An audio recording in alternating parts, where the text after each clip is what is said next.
wrong jingle. This isn't Byron and Pace show. Oh. we'll do the intro afterwards because the jingle's true. not on- Okay, on true. board. Yeah. Welcome back to Mates That Create. Today we're joined by the Jackson oh, Field. the Jackson Field, not Jackson Field. Yeah. The one and only. Not the Jackson Field by choice. The Jackson Field by Nature? situation. Yeah. Unfortunately. Jackson Thank you Field was for- taken. So, Instagram username. so we just picked you up from the airport. Yes. You're getting the full Byron and Pace treatment. yeah. Thank God. Yeah, Thank yeah. God. Where have you flown in from and why have you flown in? I flew in from Brisbane for a Christmas party. Shit, yeah. Yeah. I mean, business trip. Yeah. Yeah. I flew in Business for a trip. business trip. Yeah, in case yeah. the ATO is listening. Yes, of course. Yeah. Well, listen, excited. We met you at an Amazon Prime event. We kind of hit it off, got lunch with you afterwards, you and your mate, and we've just kind of been chatting. And you're a creator yourself. Yeah. You've got make some really good content that I'm a big fan of. You make some Stop it. very funny content. Crushing it on TikTok and YouTube and Instagram simultaneously, which we've found very difficult to do. So congratulations. But yeah, man, one of the things I guess we're trying to unpack here is basically help people find a roadmap for content creation because it's quite a new industry. A lot of people don't really have there's no real recipe. I mean, there are, but it's always good to see what your journey has been. So like, when did you first start and why did you first start? I first started posting on TikTok in 2020, like a lot of sort of people. Like I just come back from Canada. I'd finished my electrical apprenticeship, went on holiday to Canada, and then the pandemic hit.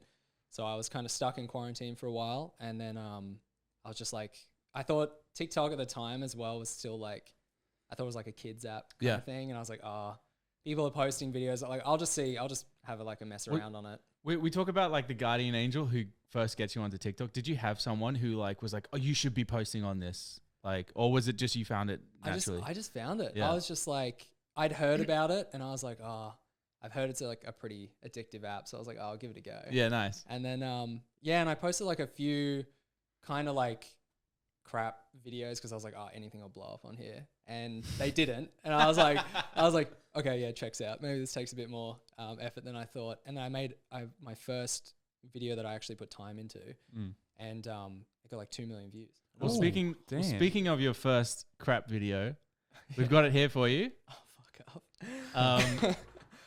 up. This is so I actually started posting on Facebook first. Oh, so this shit. This is a video I posted for Facebook, and Facebook has completely changed its algorithm, so it doesn't work the way it used to. It used to be like you like a video and all of your friends see like whatever video you liked. Yeah. So the growth was like so easy. Yeah. Now it's like all Algorithmic? Yeah, that's the one. Well, this is still the first video on your TikTok, which I like. I love it when people don't take it down just because, you got to see where people started. But let's have a listen and have a look. Is the Bluetooth thing up? Yep. All right. Oh God, there's a really cringe joke in this. Behind every phallus is a story. If you're looking to improve your phallus drawing skills because you think it's funny, then this isn't the course for you. It all starts with an idea. From the initial concept Spoof, all the way to the finished product. I just constantly I hate got like people who Martin call Scorsese's phalluses masterclass. dicks, Yeah. cocks, or anything like that. We have a name for those kinds of That's people the in the cringe business. joke here. And we call them dicks. Oh, shut up. Chef curvature is always a tricky one. You don't want it too straight, it looks unnatural. Too curved, and it's just unwieldy. Hi, I'm Richard Big, and this is my masterclass. Really? Well, because I got so many masterclass ads. I was like, they have a very specific formula. And I was like, it'd be so funny to mock one of these. I think I also have seen some people mock them. I've seen one on birds. Have you seen that one? It was like, someone did, was that you? No. Oh, damn. That would be I'm cool. like, yeah, bro. Yeah. No, I saw a guy who did like a on like bird watching or something, and he took the piss. And he was just no like, way. But yeah, that's actually That's better the quality best video First video I've ever seen. for sure, hands down. That's the best first Yeah. video we've seen. Normally they're just like the most creators have like shitty videos that have no correlation to their current content. True. But that's still aligns. It's obviously nowhere near as good as your current content, but it still aligns.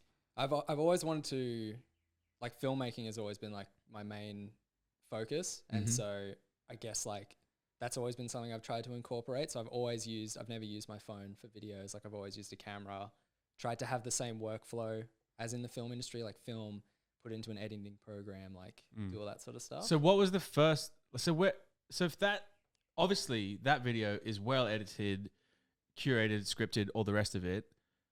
So that's not where you started.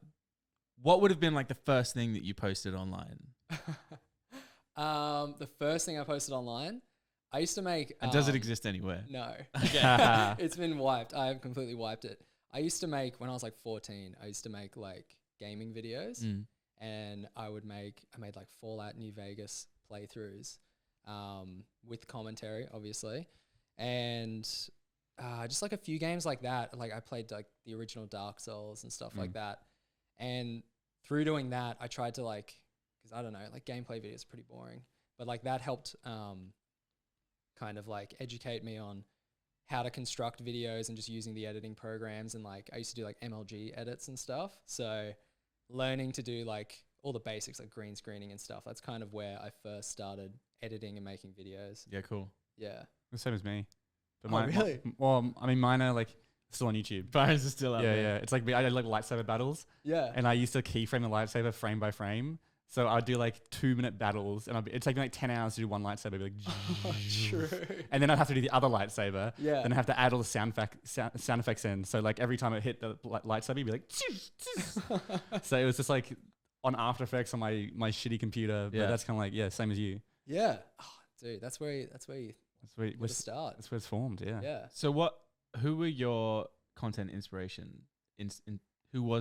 What was your content? Like, who were you watching, basically? Like, in order to be like, I want to make videos like this, or was it film thing? A lot of it was like Key and Peele. Oh yeah, Key and Peele. Like growing up as a teenager, I was like, these guys are like peak comedy because they do sketch comedy, but do it in like a really cinematic way. And I was like, this is like the kind of stuff that I want to do. Yeah, they're hilarious. I used to watch all their videos. Yeah. And like Freddie W. Did you watch him? Yeah, dude. Yeah. Freddie W's the GOAT. Yeah, he was so good. Yeah. Yeah, that's pretty much where that was definitely like what inspired me to sort of do the same sort of thing. And I've always wanted to be, originally I wanted to be an actor, but like to be an actor, you need credits. And like to get credits, you need credits. So I was like, oh, what if I just like write my own stuff and act in my own stuff? So I kind of get the best of both worlds. And then it just kind of evolved into, I like just more of the production side of it. So that first video we saw it has like 4,000 views now. So I imagine when you posted it, it probably would have had like a couple hundred or whatever. So like considered a flop, right? Not by like now your standard. And you mentioned you had a video, your first viral video. It's on 2 million views, right? Yep. So it's this video here. Let's have a look. It is. Do you want to set the scene? So I was also playing a lot of Animal Crossing at the time in quarantine, and yeah, I just had this idea here. To be honest, a little bit cringe. Okay. You know? All the best ones are. Yeah, but here we go. Have you guys played Animal Crossing? Yeah. Oh, thank God. played This would be even more cringe if you didn't. Yeah. Damn.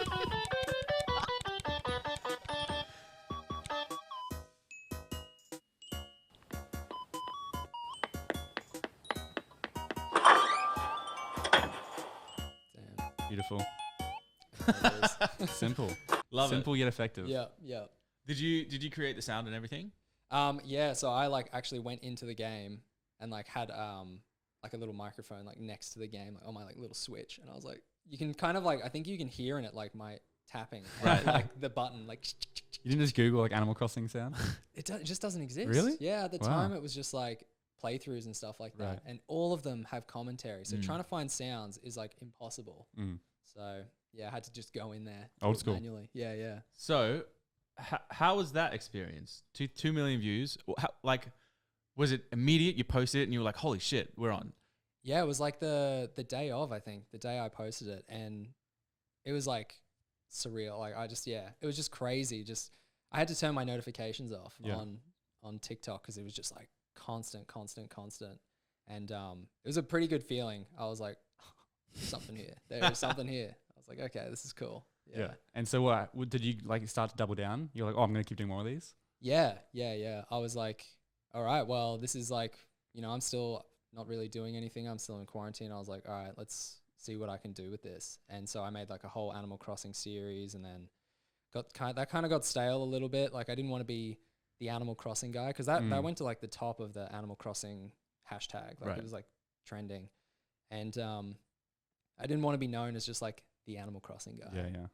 That would suck. Yeah, for sure. And the game fell off a cliff as well. Oh, dude, didn't it? It just absolutely died in a hole. So I was like, all right. So I branched out, and then since then, I kind of like hopped from, kind of like what do you call it, franchise to franchise. So like, I went from Animal Crossing to like did a lot of Harry Potter stuff, and then I did some supernatural stuff, and then just like each community kind of thing, like making a couple of videos for each community. That's smart. Yeah. Like, so at that point, you've had your first viral video. I'm guessing that's the biggest video you've ever had on any platform, like at that point. Yeah. Does anything change in terms of like, are people reaching out to you? Are people recognizing you? Does your life change in any way? Or is it just the like, you're at home, but you're like, oh my God, now I'm inspired because I believe that this can work? Definitely. It didn't really, nothing really changed that much. Definitely as I started to get a little bigger, things changed with some of the friends that I was friends with at the time. So like a couple of my friends we'd always talked about making videos together and stuff like that, and we never had. But then as I started to get bigger, I guess they got like a little bit salty about it. Really? Wow. And yeah, so like I found out that they were just kind of like talking a lot of like, talking a lot of bad things about me behind my back and stuff like that. Like making fun of you for having like an Animal Crossing video. Yeah. Or like we'd be talking about videos and stuff like that together. Or I'd be like, oh, I've got this really good idea for a video, and I'd like tell them about it. And then I'd make the video, and they'd be like, yeah, man, like, he stole that video from me, like all this sort of stuff. Like, yeah, it was pretty bad. So, but besides that, not that much changed. I've only been recognized like 3 times in real life. Yeah. So, yeah. So that's a call out to anyone who recognizes Jackson. Go up and say hi, because it feels good. I mean, as you're saying that, you've got like a 9% Australian audience. Yeah. So it's like... I've had a couple of people that I've like spoken to, and they've been like, oh yeah, like I thought I recognized you the other day, but I didn't want to say anything. Yeah. Oh, I think there's a lot of that. I always say it's like a porn star. Classic TikTok. Yeah. People like look at you, they're like, where have I seen this person before? Yeah. It's like the same porn star vibe. And they just like, I've seen you somewhere, but I can't put my finger on it, They seen you on the internet somewhere. That's right. And they do the awkward like filming you when you do one of these ones. the eyes like directly at the camera. You're like, are they filming me right now? And so what was like, you started creating content. Were you being disciplined with it? Was it just for fun? Like, I think for you, it feels like it was very organic. It was just like, well, I'm in this industry. I want to create films. I'm just going to do it and put it on TikTok anyway. Yeah. As opposed to like, how do I gain the TikTok algorithm? How do I grow a following? It felt like you were just kind of doing it out of fun and out of boredom. Yeah. It definitely started that way. Just doing it for fun. And then I kind of got into, after like the first year, I kind of got into this like weird little like hole of being like, I've got to hack the algorithm. Like if my video doesn't do well, then I'm a piece of shit. I just completely base like my self-worth and my value off of like how a video would do. Like, because I was constantly in fear of being like, oh, that's it. Like I'm the Animal Crossing guy. Like that's it. That's all I have kind of thing. And so I was constantly worried about just not, I don't know, just fucking up and not having another video be successful.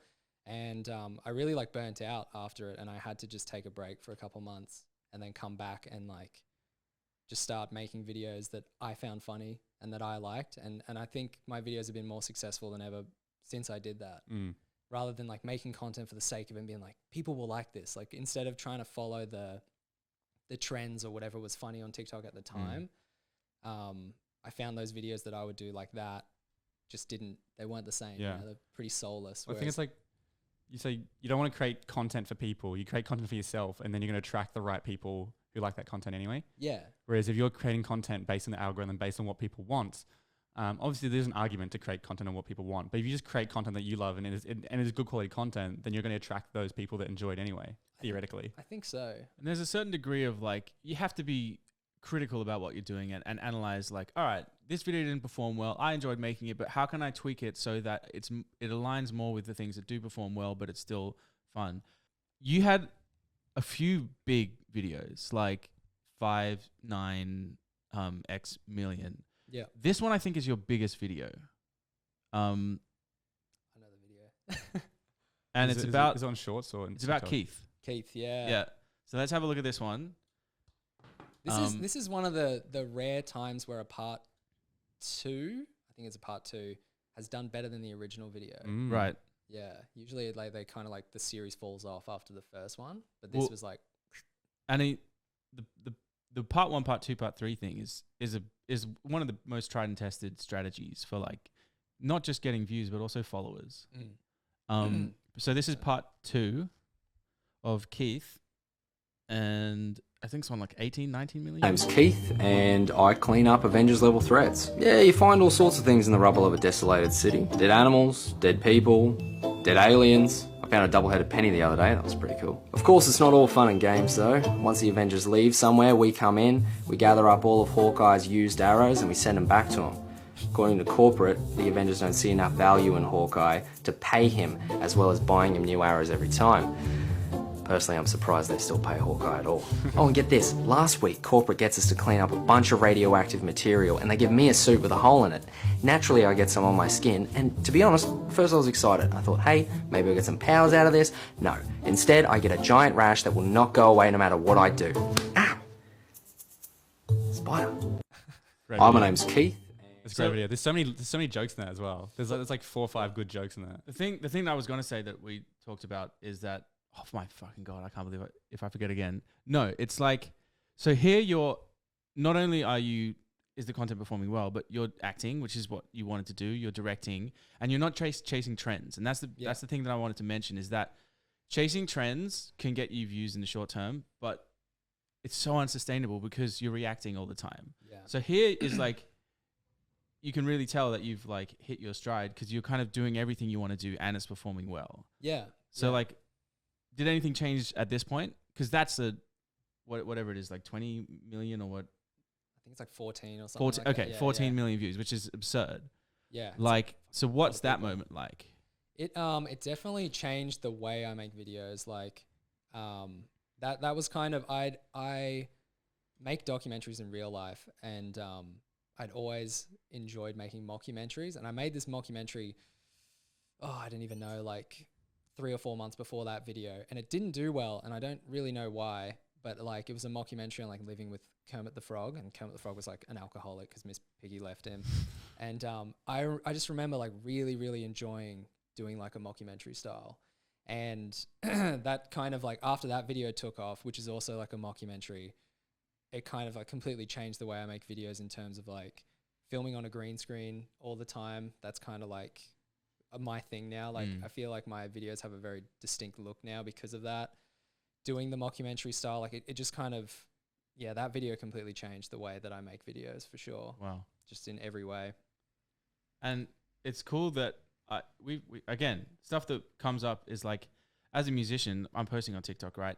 I didn't necessarily have my sound like nailed down on what type of songs I wanted to make until I started getting that feedback. And then all of a sudden you have things go viral and you're like, oh, maybe I lean into this, maybe I lean into that. Yeah. It's such a good way to just like discover yourself as a creator or an artist to get that's what feedback. TikTok's so good for. Like, and people always compare to where you're at now. Yeah. And it's like, oh, how do they come up with all that? And it's just like, you just got to start somewhere. You just got to start, and you're going to start unraveling it as you go along and as you figure it out. And TikTok will like reward you by saying, well, this video sucks, probably move on. This video is great, lean into this. And so it's almost like you're just testing with an audience so you can find your feet. Yeah. And like maybe you'll make massive mockumentaries in the future, and it all started from TikTok. Yeah. I mean, there's always the option to make like, large scale ones or something like that. Or I guess like I get a lot, but like a lot of my videos, I get a lot of comments saying it's similar to like What We Do in the Shadows. It's like the same sort of humor. It's that movie that Taika did with vampires. It's like a mockumentary about right. like a bunch of vampires that live in a share house. And I could totally see myself doing something like that in the future, like either a movie or like a TV series or something. But I feel like that video specifically, there was like a lot of reasons that did well, because I got so many followers just from that one video. How many like, are we talking? I think it was like 200,000 or something. Yeah, wow. Like it was just fucking crazy. Like every day I was like, oh, sick. Okay. Because like I had, first of all, the Thor's hammer thing, like picking up Thor's hammer. There was so many comments like, oh, he's worthy, man. Like he picked up the hammer. Ah, nice. So there was that. and then I also like kind of left it open for like a cliffhanger. So like the whole like series of videos thing is like, I feel like the hugest way of getting followers is like having a continuous story, or at least, like people are like, oh, I want to see part 2 of this. And like having me get bitten by the spider at the end, people are like, oh shit, like he's going to get superpowers. That's like Spider-Man. And so I feel like leaving it so open-ended like that was a huge way of people just being like, if I follow, then I'm likely to see the next one. You'll see like the next part. And then also me like shitting on Hawkeye. There were so many comments. Yeah, I was going to say that was probably the one that I would have said that would be a big part that gets a lot of comments and stuff. Because everyone shits on Hawkeye. Yeah, heaps of people were like, bro, that's so true. And then there was like the other half of it that were like, man, Hawkeye's the best, bro. Like, you don't know, you haven't read the comics, man. And I'm like, so are you getting any hate at any point? Obviously you had the friendship thing, which is part of the negative side of it. Yeah. But like in terms of the attention that you're getting online, are there any negative comments in that sense? Surprisingly not. Like I'm pretty lucky. I'm pretty thankful that everyone in my audience and my community is actually really nice and really supportive. Like I think I can probably count on my hands the amount of like hate comments that I've sort of received, which is like, oh dude, so good. Yeah. But there's like the first hate comment I ever got, and it's really stuck with me. It really stuck with me forever because like, first of all, I was like, okay, that kind of hurt. That was pretty brutal. And then also it was on a video that I really didn't like. And so it was kind of like a hint of truth. And I was like, oh, those are the worst ones. Yeah. But he was like, he commented, this has to be, and I quote, right? This has to be the single most unfunny video I've ever seen in my entire life. If you are considering doing this for a career, I would reevaluate your life choices. Oh my God. That's Bro, he where do said. these people come from? I don't know. I was like, fuck this guy. I like checked his profile. I was like, oh, he's probably a fucking loser. This dude's a triathlon athlete. And I was like, what?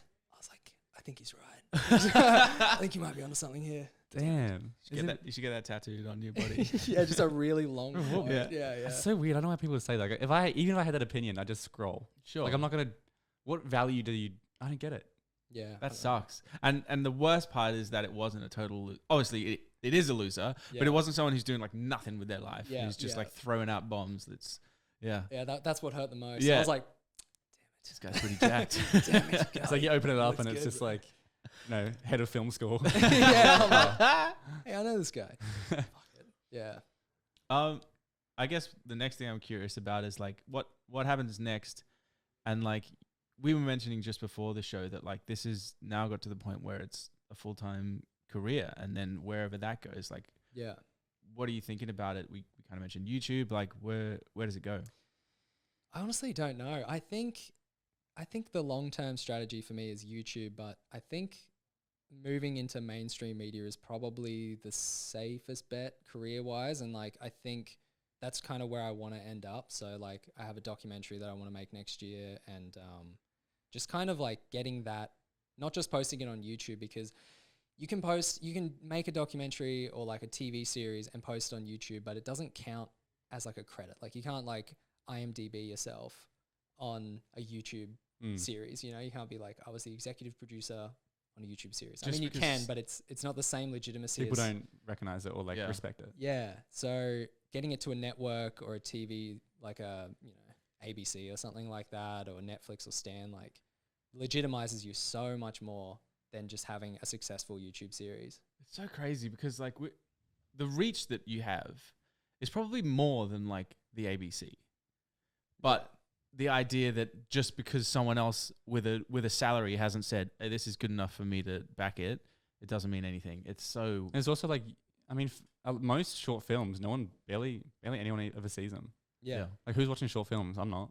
I don't know many people who are watching short films. It's the same 20 people that go to all of them. And they jerk each other off in the process. Like it's just, I watch YouTube just like most of the rest of the world. So it's like if you could have a series on YouTube and it could be massive, but it won't be respected. And I think this is where the industry is starting to shift a little bit. It has to. But I think it's also like if you create good content, people respect that. Yeah. Well, hopefully.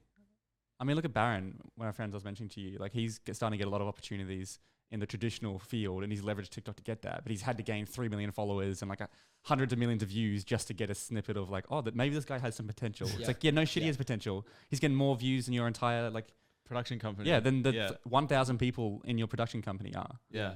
I mean, it's just such a old industry that like there are just so many things that are just tradition. Like working in the industry, I've just like, oh my God. Like even down to editing, like editing software was originally designed to be exactly the same as when you edit film. So you've got like your video timeline and then you've got like the audio timeline, like the tracks.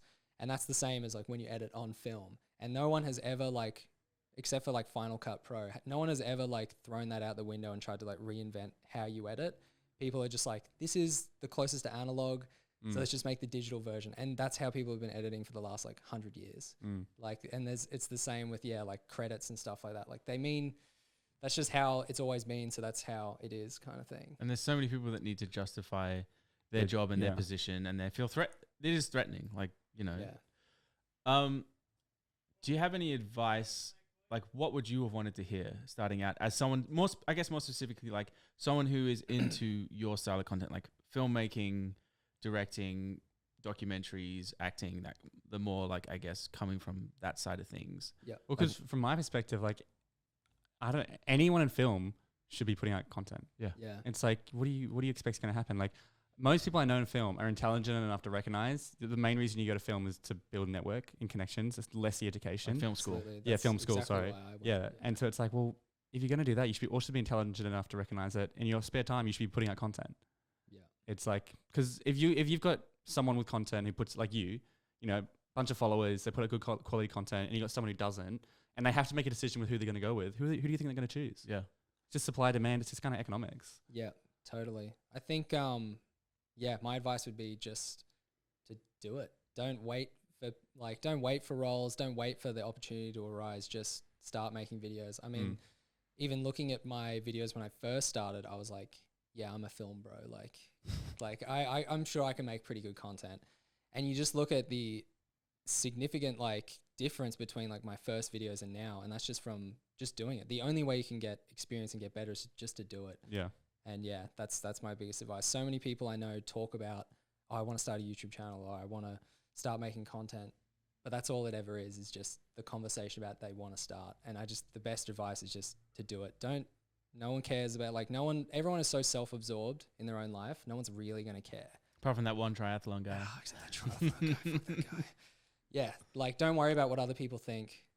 No one cares. Just do exactly what you want and just go out and do it if that's what you want to do. Love it. Yeah. No, great message. Couldn't agree more. Well, on that note, Jackson, thanks so much for coming on the podcast. Shit, yeah. Mates are great. Now we'll jump over to the Brian and Pace show, have a little bit more fun. Alrighty. Sounds good. Thank you you guys. Cheers.